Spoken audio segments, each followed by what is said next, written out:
Kementerian Agama Kota Langsa mengimbau kepada seluruh calon jemaah haji untuk segera melunasi biaya haji tahun 2025 yang masa pelunasannya sedang berlangsung dari tanggal 14 Februari hingga 14 Maret 2025. PLT Kasih Penyelenggara Haji dan Umroh Kemenag Kota Langsa, Munawir Abdullah menyebutkan, hingga saat ini sekitar 83 calon jemaah haji dari 185 kuota yang tersedia di Kota Langsa sudah melakukan pelunasan biaya haji.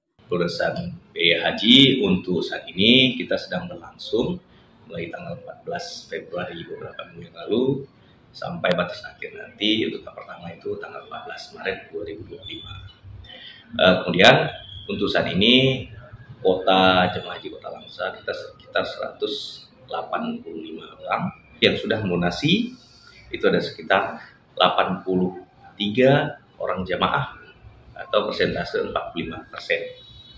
Untuk biaya jemaah haji tahun ini memang lebih rendah daripada tahun kemarin.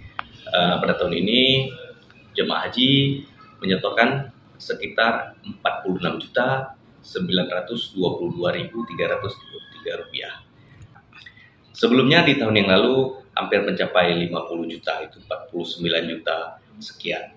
Biaya haji tahun 2025 ini tercatat sebesar 46,9 juta rupiah, lebih rendah dibandingkan dengan biaya haji pada tahun sebelumnya yang hampir mencapai 50 juta rupiah. Hal ini tentu menjadi kabar baik bagi calon jemaah haji, mengingat adanya penurunan biaya yang dapat meringankan beban mereka. Kemenag Kota Langsa mengingatkan agar pelunasan dilakukan sesuai dengan jadwal yang telah ditetapkan, yaitu paling lambat tanggal 14 Maret 2025, dan diharapkan calon jemaah haji dapat melaksanakan ibadah haji dengan lancar dan penuh berkah. Dari Kota Langsa, Seli Dovita melaporkan untuk Puja TV.